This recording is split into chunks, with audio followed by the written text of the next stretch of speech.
Now, it's funny because I never take for granted the feelings of this audience. And it's not the basis by which we make decisions of what we're going to put on the air and not put on the air. But since we had Howard Stern on TV, there are some people that don't like it. We never duck, we never dodge, we never hide. I mean, our life here is an open book on this program. We never back away from controversy on this program. It's amazing to me is I think one of the signatures has been that we take on people we disagree with. Yes, we interview the top newsmakers, and we also interview cultural people as well. Mel Gibson, when he was on with The Passion of the Christ, he was on this program. Look, we've had Opie Anthony on this program. And they surprised a lot of people when they were here. Wow, they're actually pretty bright guys. We don't understand what happened at St. Patrick's, but you know what? Then it raises a question. Should they be on terrestrial radio? Should you be allowed to curse on the radio? What should the limits be? How much government involvement do you want in terms of what is aired on the radio? All right, we got a break. We'll come back, but that's coming up in our second hour today. All right, we don't want to get you mad. We're not trying to tick you off. And you know what? We'll even open up the phones for them. Look, I will take all comers, but this is what I think defines this show. This is what is different from this show than I think most other shows on the radio. We regularly take on people and interview people that we may not agree with. But I think it makes the show more interesting.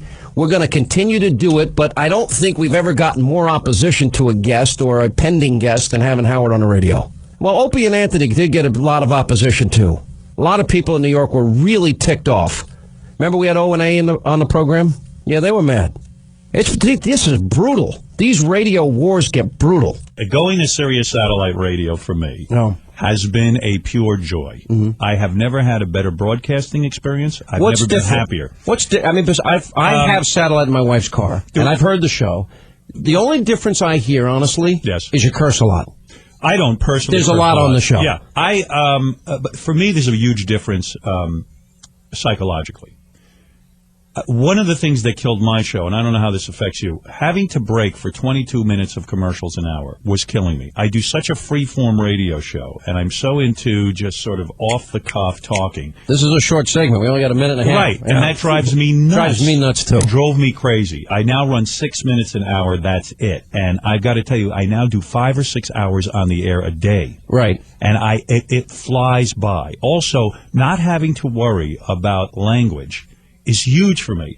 I don't curse that much. I find I don't use it, but the psychological barrier that I can't talk about certain topics was too much for me. It actually stifled me. All right. But is it any different outside of that? I mean, is that the big creativity bump that we hear? There is a big difference. The working environment, the actual environment, we all hang out at the radio station now. I used to just pack my bags and leave. There was nothing conducive to wanting to hang out.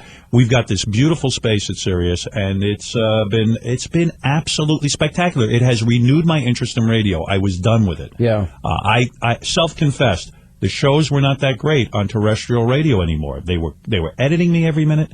My show is freewheeling, edgy, and certainly on the line. Why is David Lee Roth and Rover and Corolla not doing better? Well, first of all, when my show was pretty popular there for 20 years, and the fact of the matter is that when I left, I think if Jesus himself had taken over the show, there could have been a big disruption. The audience is in a habit of listening to me. They're loyal to me, and I think anybody who stepped into those shoes would have had a very difficult time. Is it maybe people aren't being fair in the media? They look at Howard's numbers. You've been in radio for most of your adult life, sure, and then they try and make comparisons as if you can go on the air and instantaneously build an audience. I think it diminishes what you do. Well, we talked about loyalty. If Leslie Moonves, who is responsible for hiring David Lee Roth, someone named Rover, who I don't know, and Adam Carolla, who I do know, if he is responsible for that, he's got to give these guys a chance to develop. He's got to be loyal to his decision and say, radio takes time. Howard left a hole. He's got to give them a year to 15 months to develop. All right, we talked about your replacements. Where did your audience go? That's a good question. I was just talking to Phil, who's the program director here. I said, I don't understand it. I left. Imus lost audience. I looked at the ratings. Some of the Spanish stations went up, which makes no sense. Right. So you have to ask where the audience went. And I think that in many ways, people's listening habits will change. If a guy is used to waking up in the morning and listening to me, and if he feels not compelled to listen anymore, his habits start to change. Guy who shaves used to listen to the radio. Now he goes, hey, you know what, maybe I'll read the New York Times or the Post or something in the morning for an extra couple of minutes. People's habits start to change. I do think that people will come back to those stations and other stations. A lot of the audience right now is probably trying to figure out what they want to do. There's a lot of choices out there. There's satellite, there's iPod, there's CDs, there's the newspaper. There's a million things you can get into nowadays. We compete with everything. Do you have any recommendations for the guys that replaced you? Yeah, I think that they cannot be freaked by what has happened. If you are a broadcaster, you have to know who you are as a broadcaster.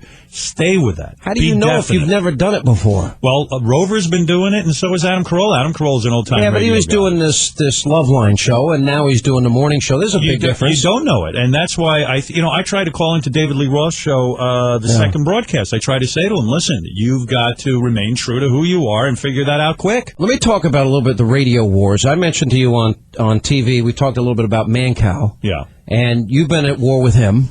Well, you know what? Everyone's at war with me. There's tremendous envy and jealousy for the career I built. I was an innovator. I was the first. I had dreams at the age of 5 as to what this show would be and how it would come to fruition. At the age of 5? At the age of 5. My father was strippers and lesbians. I was thinking about, I was a lonely kid in my room with my Wallensack tape recorder doing shows into that tape recorder. That's crazy. It's crazy stuff. Yeah. And I pretty much knew what I wanted to do with my life at 5. And because of what I've done, there's been movies about it, and books written, and I've innovated.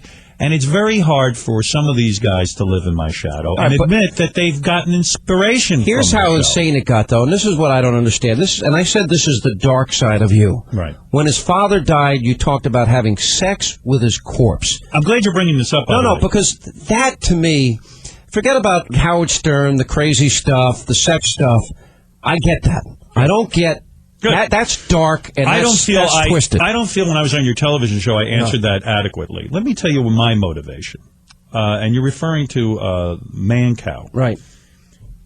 I was on the radio, I don't know, from Mancow. I don't know half my imitators. I mean, there's lots of guys who do a show very similar to mine.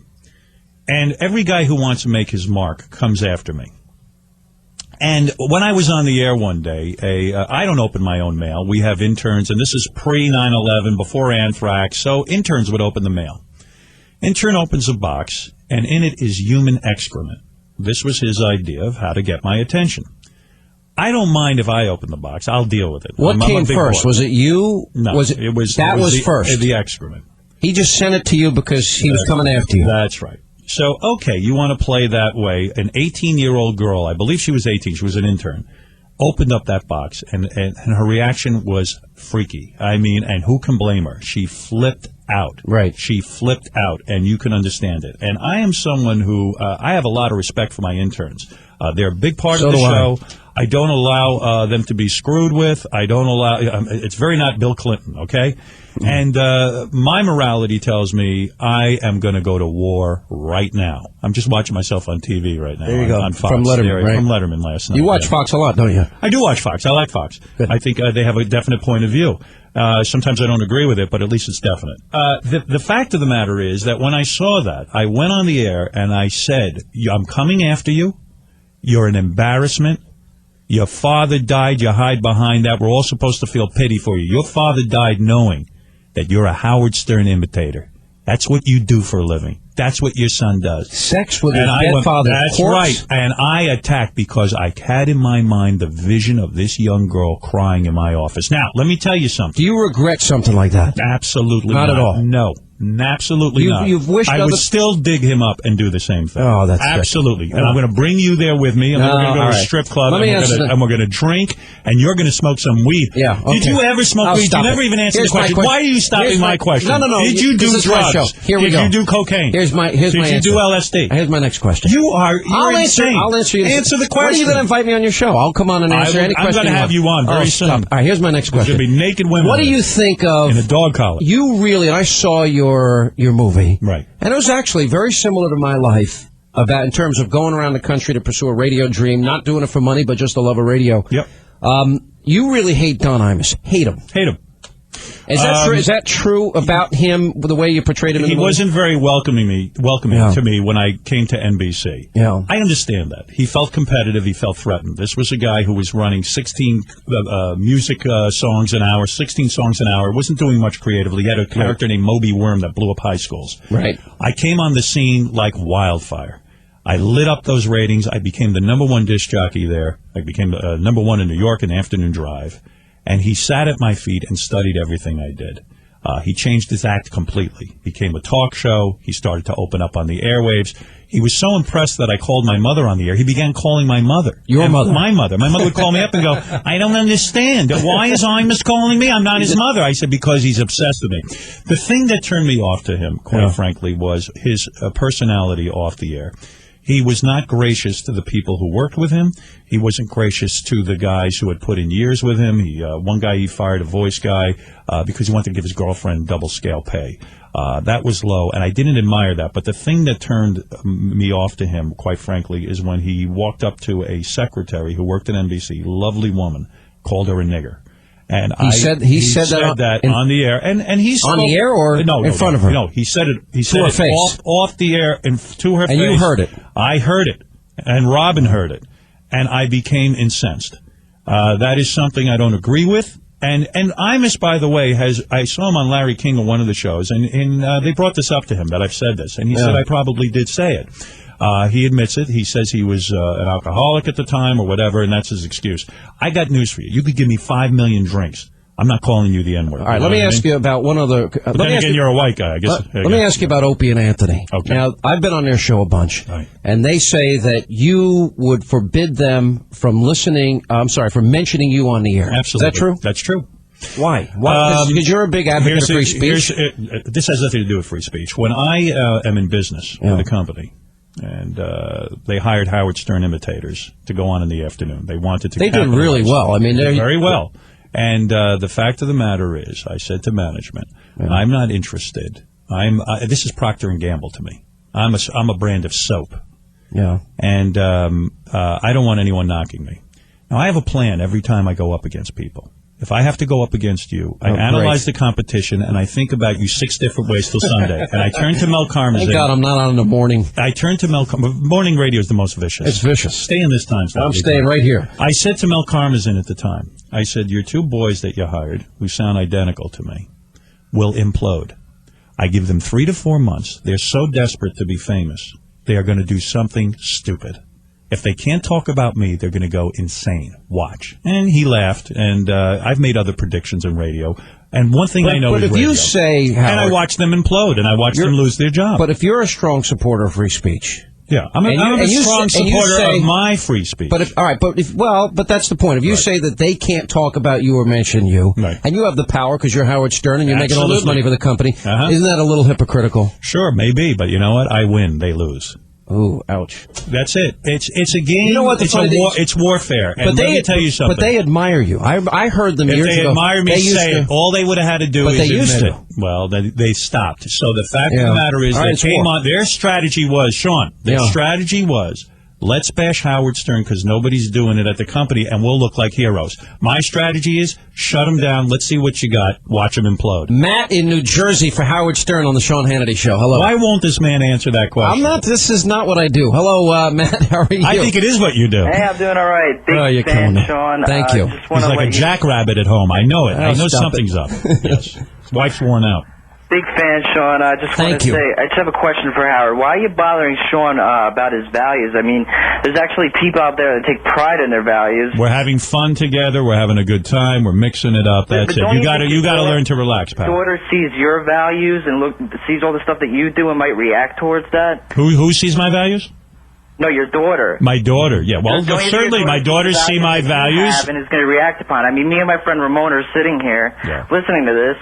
And also, you mentioned one other thing. I don't mean to go off, but you mentioned one other thing about censorship. And no, Sean mentioned censorship. Okay, and you put a gag order on Opie and Anthony. That's right. So what's the problem? You're censoring somebody. That's right. Don't you believe in censorship? I do. I believe in censoring anyone who's my enemy. You said you don't believe in censorship, but you're... I believe in censorship when it benefits me. I'm like Saddam Hussein. My world is very simple. Go against me, and I will take out all my weapons. You need me running that war. Trust me. Osama bin Laden would be dead meat. You take credit, though, for all the new subscriptions from the time you were announced. Absolutely, you have to. You can't believe that that's possible. No, I absolutely don't. There's many things. For example, NASCAR is coming to Sirius. That's a big thing, and people are gearing up for that. The football is a big thing. It's not just me. It is a movement, and it's a movement I'm proud of. Zeph, your listenership now, by virtue of the fact that you moved to Sirius, is lower than it was pretty significantly than when you were on the radio, even just in New York, because you had huge numbers in New York. We're playing in a very small stadium now. It's not even a stadium. Does that bother you? Does that impact you at all? I miss that aspect of it. I like the idea that right now people can drive around and pick us up and do all of it. For all the people that didn't buy Sirius, that you feel they rejected you? There's not a sense of rejection because I'm an eternal optimist. I do believe that those people are on their way to getting Sirius. I think when they go to buy a new car, I think when they sort of say, gee, I see Howard on TV. He's mixing it up with Letterman. Gee, I wonder how he's doing. I think those people probably perceive that it's a lot more difficult to get into the world of satellite. It takes 3 seconds to get hooked up.